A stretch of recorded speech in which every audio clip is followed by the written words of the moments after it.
So, good evening, everyone. Uh, every time we read a passage from Happy Life, it instigates us to deliver or to develop some kind of moral compass or some virtue. And I like to think about those virtues as a small step on our climbing to be perfect. So, the first lesson that we need to know is like, if we're being tolerant to others, in order to develop tolerance, who's the first one that you be? The first one that you have to tolerate? Yourself, right? If you don't have tolerance for yourself, how can you give something to somebody else that you don't possess? If you don't love yourself, how can you offer love? If you don't forgive yourself, how can you forgive the others? Those look like huge steps. They're small because every single step starts with a small step.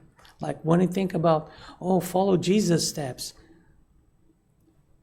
Small.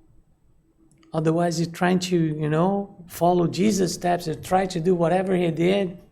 You're not going to do it. Never going to be like him. He left a lot of lessons, but not for us to do exactly as he did, but to try. Because again, he has so much information about his mortal soul. We don't. We learn as he goes. And sometimes we learn the hard way, and sometimes we don't learn. We think we're learning and we don't learn. So this talk today is just about thinking about how you progress, because another thing that I like for you to understand is that we mostly put our compass or our bar outside. We like to compare ourselves to others. The only one that you compare yourself to is to yourself. So if you take your bar from outside and you keep it inside, see how much you realize through your life. It doesn't matter how old you are. You realize a lot. And you focus in so little. So let's focus in this climbing sequence that we are facing. And I'm going to start with a video that you guys saw before. That is the baby. That's us. Every journey begins with a single step. It's uncertain. You try to find your path. You go up, it doesn't work. You look up, wow, there's a lot to accomplish. So people will tell you cannot do it today. But you go back and you try it again. Why? Why we have the spirit of keep trying? In the beginning, spiritual goals appeared vast and impossible. It's hard. It's like a huge climb, huge wall to climb. But there are always tools and places to grip. Before you know, that single step has turned to 10 and then to 1,000. Elevation is achieved step by step, hold by hold, without shortcuts. And all of a sudden, the end is on your sight. And sometimes you look back just to get reinforcement from friends. Sometimes reinforcement's not there. But you keep going. Why the baby keeps going?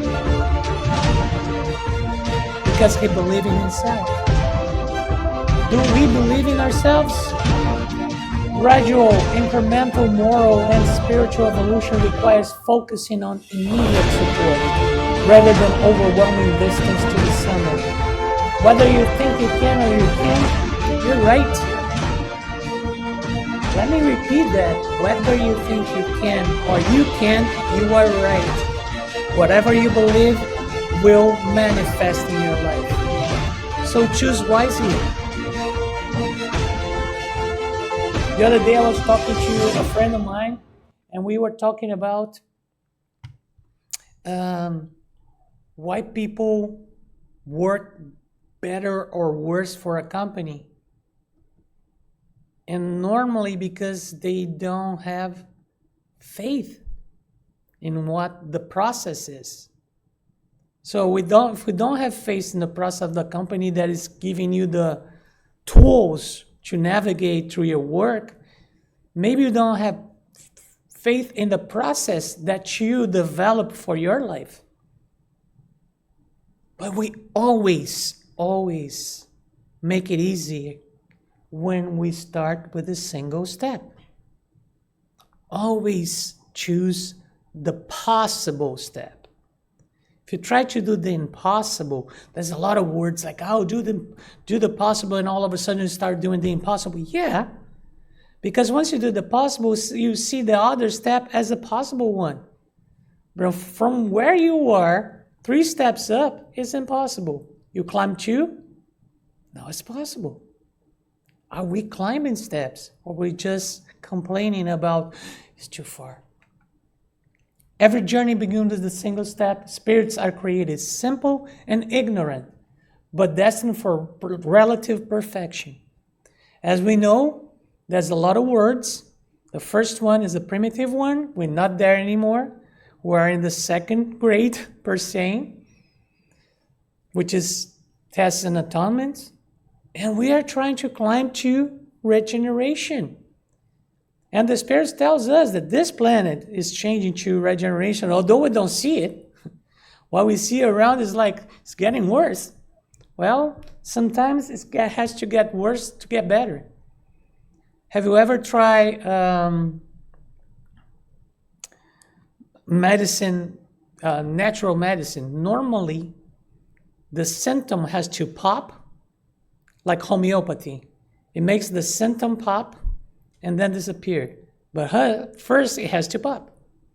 It's the same one when you work with spirits. If you are having some kind of trouble with spirits and you do passes and stuff, first it gets worse because they're trying to push you to not doing. But if you constantly keep doing it, insisting in going the right path, boom, you're there. So maybe if we keep doing our best, we will reincarnate in this planet when it is a regeneration planet. Otherwise, we're going to go reincarnate on a planet that has the same energy that we have as spirits. Make sense? That's why we're trying to climb up. The spirit does not remain perpetually in a state of inferiority. All improve by passing through the different degrees of the spirit hierarchy. Progress is therefore a law of nature. We are here to progress. We cannot go back. We can stop. But then Kardec asked the spirits, if I don't do anything good, but I don't do anything bad, am I okay? What you guys think? No, because if you don't do anything good, you are losing the opportunity of progressing. And we are under the law of progress. We're here to progress. We're here to evolve. We're here to leave this vessel better than when we incarnate on it. We chose our path. Oh, how many times we hear people say, I never asked to be born. Sorry, you did. And probably don't even ask, you beg to be born. Not even, it's like, yay, let me try to correct some things. Sometimes we get too greedy. So we think that we're going to do multiple things in one incarnation. Probably most of us feel like this. We probably got one too many lines. That probably is not going to be the case when we depart from this world. But still, do 1, do 2. Whatever you can. Progress is our duty. So the eternal law of progress, we have imposed force and merited free will. God do not force does not force progress. The Spirit gains merit through free will and personal effort across reincarnations. That's the reason why we forget who we were or who we are. Because if you remember who you are as an immortal spirit and you figure out the chess game in your family, what is the merit of forgiving somebody that you know that you choose to live with in order to forgive? There's no merit, right? But if you feel like, wow, my brother is too much, but he's still my brother. So how can I work with it? Wow, maybe. And then you start developing something. As Jesus said, love counts for a lot of sins, right? So if you love, if you really love, if you really develop this, you are progressing. But it's a free will. It's your choice. Nobody's imposing anything to you. So God does not impose progress by an act of force. God leaves the spirit to the merit of their works and free will to choose the path of good and evil, or evil. How many times a day you have to choose of doing something or not? And how many times a day do you filter this act through, like, is that useful? Will that help somebody? Would that help only myself? Think about it. Many times that you try to do something, but it was for yourself. And all of a sudden, whatever you prepare, whatever works in your life, or whatever outcome you were looking for to that meeting, does not happen. It's just because you were not focused. You were focused in some outcome that it was just good for you. But in the end, it will not going to be good for the greater good, or you're not doing anything extra. The thing is, what is the extra step that you can walk today? What is the extra obstacle that you can cross or even go around? We always have obstacles. We always have something to progress. We always have something to think. And most of the time we choose the things that we regret or we complain about it. Again, we are made of energy. Whatever energy you resonate will come back to you. It's always a choice. But that's why it's a merit free will.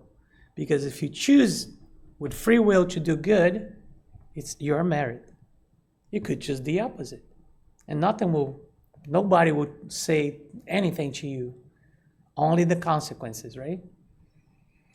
I remember when I was 18, I was kind of not very happy with the thing, do good or go to hell. If you do good, you go to heaven, you're going to sit, angels are going to feed you and play music to you. I'm not an angel.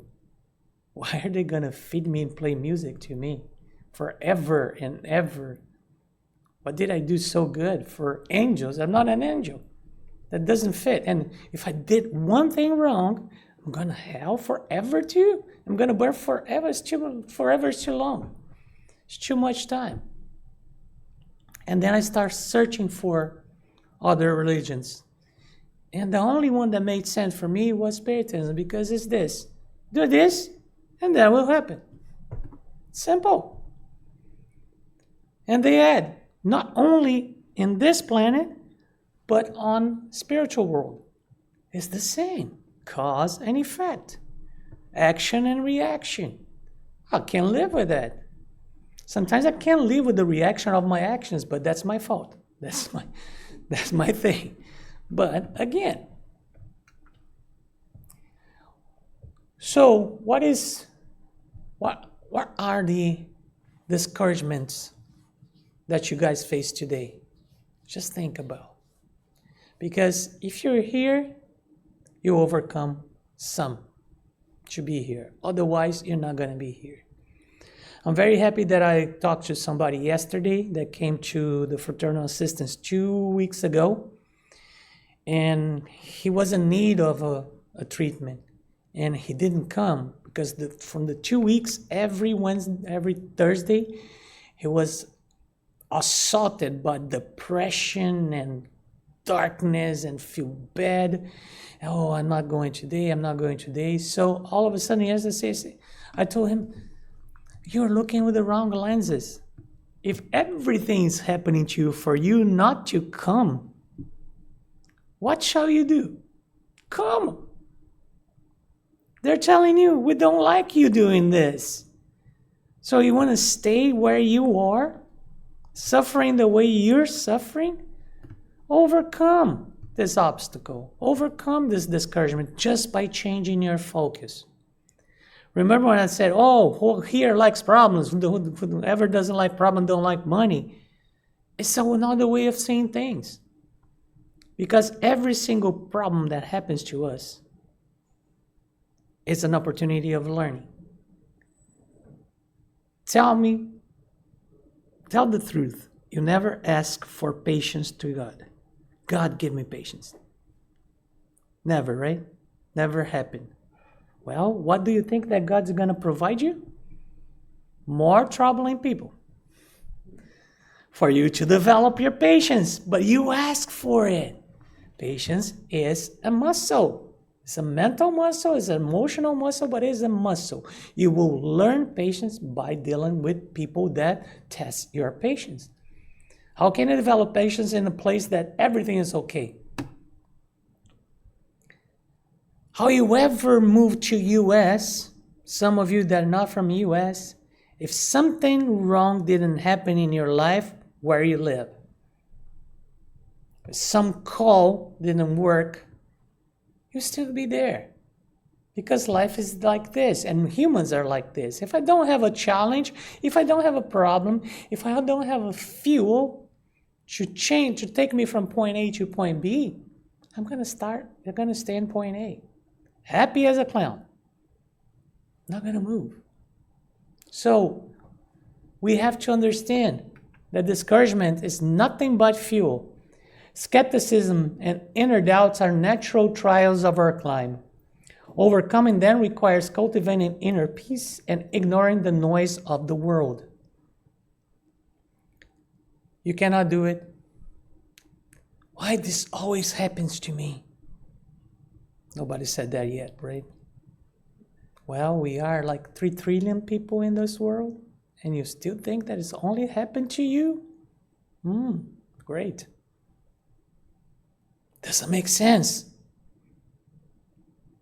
The math doesn't fit. It happens to a lot of people, but you're just looking at your belly button. Stop looking at the noise. Start putting the bar within you, within your range. If you put the bar outside, you're never gonna get there. But when you see what did you accomplish up to today, you accomplished so much. Why don't you celebrate that? Why don't you go over the noise that the world tried to bring it to you? Because I need money. Me too. Stay in line, okay? You're not the first, not going to be the last. I need this. Me too. And that doesn't mean that, we're going to get out of here rich, enlightened, but we're going to get here with more spirit to overcome discouragement. Duty is the moral obligation of the individual towards themselves first and then towards others. It is the law of progress. What is your duty to yourself? Not everybody at the same time, because I have problems hearing. What is the duty to yourself? Take care of your body. What else? Take care of your thoughts. Try to be good to yourself, so love yourself. You have to love God, but before you love the others, if you don't love yourself, you cannot love the others, if you don't have love within you. So Be the best that you can be. Because every time you put your head on the pillow, say, I did the best that I could. The worst feeling is put your head on the pillow and say, wow, I didn't do pretty much anything that I could do it. Because that puts you in a turmoil. And you know that we don't really sleep, right? Only the body shut down. The soul is still walking around and doing whatever it needs to do. So if you go to sleep in a turmoil, the probable place that you're going to end up with, it's not the high spheres, right? Energy, like. So try to do the best that you can. I'm not saying try to do like Jesus, because we cannot, but try to do the best that you can. Believing in the soul's strength. Self-belief is recognizing the divine spark and the potential for deep renewal within us. When reason goes to certain limits, then you start having faith. Otherwise, answer me something. Do you believe in God? Do you? Do you? Do you? Do you? Lady, do you believe in God? Answer me something. When was the last time that you invite God to have dinner or supper in your home? He sat at the table, he drank wine, he ate. So you believe in a concept, right? But you don't believe in yourself? How come? Because somebody sold you the image, the story about a mighty God? That's faith. Because we see plants coming out of seeds. Because we're seeing the world going out without our interference. Because that has to be something greater than us. Taking care of everything. So again, sometimes reason is not the main thing, but it starts with reasoning. It's not blind faith. If somebody is really good, but has a lot of problems, is on a wheelchair, cannot talk, has a lot of challenges in his life, and didn't do anything in this incarnation. If you don't believe in faith, don't have faith that something bigger put him there to learn something, then God is not just. Then nothing works, nothing adds up. And that's the problem, right? Well, if I don't find any reason for my hand to be like this in this incarnation, and I'm here and I'm seeing this every single day, probably come from other time. Okay, Peter, what do you do? What did you do in the other time? I don't care. I care about now. What I'm trying to do, give passes. At least I do something good with my hands. If I did something wrong with my hands, I do something good with my hands. That's all I can do. I can reasoning. I can understand something is happening in my life. It's manifesting this way. What should I do? The best that I can. Yes, sir. I want to say you're an excellent drummer, too. Thank you. Appreciate it. So faith requires a foundation, and that foundation is the complete understanding of that which one ought to believe. Reason faith is that which faces reason to face to face in all epochs of humanity. As we have people coming right now, and I didn't repeat the video, I'm going to go three slides back just to give you the starting point of this, okay? Think about us as not new souls, but maybe baby-like souls because of the evolution stage that we are. So in order to progress,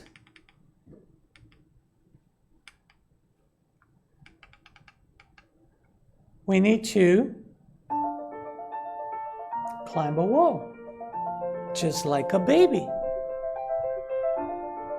But the baby don't know that the wall is that hard. You just look up and say, wow, that's far from here.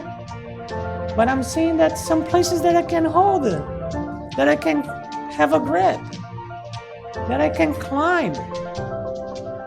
And the baby goes. And sometimes the baby looks back and gets some incentive from the parents, but he doesn't fear because he knows that it's achievable.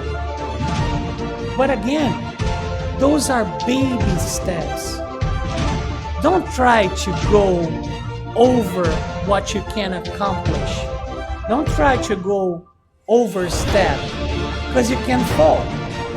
And once you fall, you get afraid of climbing again. So the example of the baby is just about when we hear about do like Jesus in your capacity. Don't try to be like Jesus. Oh, Peter, this is nonsense. Nobody tried to be like Jesus. But when we hear follow Jesus' steps, understand those are giant steps. But follow with your baby steps, because the baby only conquered the top by going one little step after another. If he looks 3 steps up or 4 steps up, it's too far. But if he goes 1 step, look around, say, oh, I can get to the second, then the 3rd step is within reach. What we try to do sometimes as adults is going too far. Don't go too far. Go to the limit that you can do. You're still doing good. But if you give up, you're doing absolutely nothing. There's a lot of people, there's a lot of businessmen that say you fail 100% of the time that you don't try. So just think about it. The pillars of resonant faith, understanding.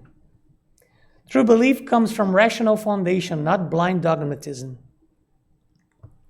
There is a joke that says that this pastor was warned that the village is going to be flooded. So he needs to leave the church. The flooding starts, the water hits the 1st floor, people stop by, big cars, say, hey, pastor, let's get out of here. It's going to be ugly. No, God's going to save me. So the water reached the 2nd floor, and they start coming with boats and big trucks and stuff. Pastor, please get out of here. No. God's going to save me. So he went to the 3rd floor, closer to the bell, and then helicopters were passing by and boats. Pastor, we're telling you, get out of there. No, God is going to save me. What happened to the pastor? He went to see God. And when he saw God, he asked, why didn't you save me? What God responded? I tried many times. This is blind dogmatism. Nothing will happen because you believe that it will happen. It will happen for a reason. It will happen because you did something, because you tried something. And even so, if it didn't work, it's because it was not the right time for that to happen. In order to keep going with your faith, you have to have inner calm. Serenity during life's trial stems from certainty in the wisdom of divine laws. Again, let's analyze that through energy. When you are serene, what kind of energy do you emanate? Positive or negative? What kind of spirits will get closer to you if you have positive energy? If you are in a turmoil, what kind of spirits will suggest ideas to you? Negative. And there are passages that tells us that almost 90% of the time spirits are interfering with our free will, with our thoughts. So check the quality of your thoughts. It's not searching for, is this a good spirit's information? Is that a bad spirit? It doesn't matter. It's good or bad for you. If it's bad, don't do it. It's simple. And perseverance. Confidence is the soul's divine spark that impels us to keep climbing despite temporary setbacks. And we don't have setbacks. Only people in France have setbacks, right? We don't have setbacks here. Right, Valdo? Sincere truth face is always calm. Gives the patience that knows how to wait, because having its supporting point in reason and demonstration, and it has the certainty of reaching the end. Sincere and true faith always calm, is always calm. But we doubt about ourselves, right? I was asking, and you ladies just came after. Do you ladies believe in God? Do you? Have you ever seen God? Did you have dinner with God? Did He sit? Did He sleep in your home? Not metaphorically, physically. So you believe in something that you don't see, right? My question is, why don't you believe in yourself? You see yourself every day. There is a book called Minutes of Wisdom, and there is a passage that says, God believes in you. If you don't believe in yourself, therefore you don't believe in God. How dare you? How dare you don't believe in yourself? You are God's greatest creation, although you don't think that much about yourself. But you are. You're not climbing. Maybe we believe in ourselves, but not to the potential that we are supposed to. Right? And that's why we have a wall to climb, right? So what is the next baby step that you're going to climb to get closer to the peak? The infinite value of effort. One small effort, and all of a sudden, one small step, and all of a sudden, you accomplish 1,000 steps. No effort is lost. One small daily choice to overcome selfishness today multiplies into 1,000 steps of a spiritual freedom tomorrow. Progress consolidates into future virtues. I have a mantra that I do every day in the morning. I thank for the things that I have. That creates a lot of energy around me that helps me to go through my morning. Sometimes has a lot to spare in the afternoon as well. But that is too. Choose every day what is the small step that I'm going to try to accomplish in the moral side and the spiritual side today. And try to do it. You're going to feel great about it. It's just like going to the gym. Let's be honest, nobody likes it. There's a lot of, gym aficionados and stuff, even them, when they think about the effort and everything they're going to do at the gym, say, okay, I'm going. But after you did, you feel like $1 million. And after you do like 1,000 times, you're strong. You're confident. You have a lot of endorphins inside your body. Why? Because you decide to overcome. The Spirit's advancement is the result of its own work. No effort made for good is ever lost. Have you ever asked for patience in your life? Huh? No, never?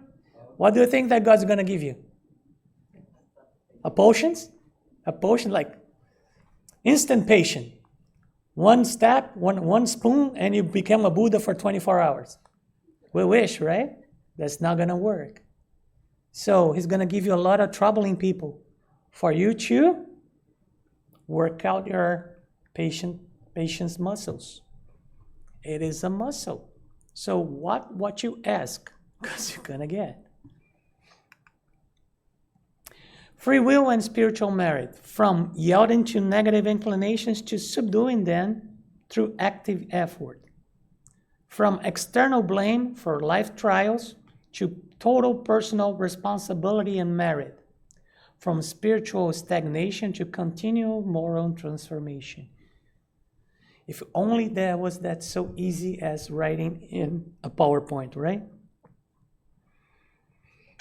But again, if you try to attack all of this at once, that's not going to work. But if you want to try one baby step, choose one of those, and do one little step, all of a sudden the other steps are closer to your reach. The true spiritist is recognized by their moral transformation and by the efforts they make to subdue their evil inclinations. I don't have evil inclinations. Good for you. Whatever you say, it is. Whatever you believe, it is. People say, fake it until you make it. You can't convince your material tool called the body and the mind that something is just like that and can believe it. But your soul will not going to believe. We know better. So again, moral transformation is not something that happens from today to tomorrow, but we have to work with. So, stages of spiritual evolution. We start ignorant as spirits, starting as simple spirits, learning basic morals and laws. Then we come to planet Earth. Yay! That's where we are right now, right? Second grade. Trials and expiations, successive reincarnation struggles and overcoming weaknesses.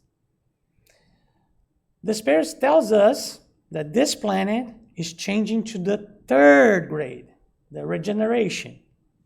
God begins to dominate over evil inclinations. When you look around, do you believe that this planet is changing for good? Thank you. You are my source of light, because I cannot see that yet. But again, what the spirits are telling us is because God is so forgiving, He's given the last opportunity for spirits that don't incarnate for long time to incarnate in planet Earth to see if they can get better. That way they can progress and reincarnate in a regeneration world. Otherwise, they're going to go still on trials and expiations. And planet Earth, within some time, we don't know how much, we're not going to be the planet for them anymore. Because the energy on this planet was not going to be equal to the energy of us as spirits of trials and expiations. Makes sense? It's all about energy. It's not like a fairy tale. This is science, pure science. And then, of course, the only one that believes that we're going to get there is God. But if God believes, I'm good. You're probably going to be sometime, I don't know, for me, in like a 1 million, 2 million reincarnations, a pure spirit. If he believes, I believe. Although I have my, evil mind or suspicious mind telling me, yeah, did you look at yourself in the mirror? Pure spirit? Good luck. That will take a while. That will take a while. But we will get there. The horizon of relative perfection, that's where we are right now. At the summit of our spiritual climb awaits the absolute serenity of those who conquer themselves through love, charity, and perseverance. If you don't have the surname of the Calcutta, Mandela, Luther King, and Azizi, Joanna Dark, you're probably not on the peak yet, but we will be. We will try as long as we can. So spirits arrive at perfection only by passing through the trials of corporeal existence. God provides them with the means to attain it. Are you having trouble right now? You're getting there.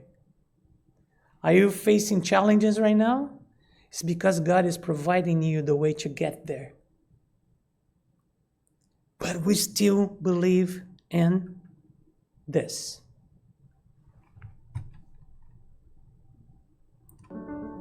When we die, our lifeline does this. When we're alive, our lifeline does this. Notice how that connects with our real experience of life. Life is full of ups and downs. It means you're alive. Twists and turns. Love and loss. Happiness and sadness. Success and failure. We experience extreme highs, peaks, and summits, and at the same time experience the troughs, the lows, and submit. Life is kind of like one big crazy roller coaster. It starts slowly, fills you with anticipation and curiosity, takes you up, and then sends you flying down, only to rise up quickly again. We laugh until it hurts. We cry inside a little. Experience a few moments where we wanted to stop and hope it's all over, but it just keeps going. Your body mostly replaces itself every 7 to 15 years. The organs that work the hardest have the fastest changeover. You get a whole new skin every 2 to 4 weeks. Your red blood cells last less than half a year, and your liver renews itself at least once every couple of years. The universe is always changing. We are always changing, but we want to remain the same. We settle for security, not recognizing that a flat lifeline means we're dead. Real life is ups and downs. Death looks like this. Every time I see that, I remind myself, this is living, this isn't.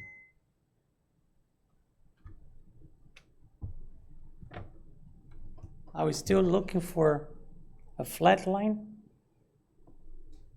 To see or to think that everything is okay? Not in this planet. Not in this life. We came here to learn. Life is made of peaks and valleys. You have to be the same on a peak as you are in a valley. And that's the true learning. So, the Heavenly Father does not demand we reach the summit every single day. He asks only that we take the next step. What is the next step in the climbing of the soul today? Can you answer yourself? You don't need to answer me or anybody but yourself. Maybe it's peace and light. Much peace and much light. Thank you.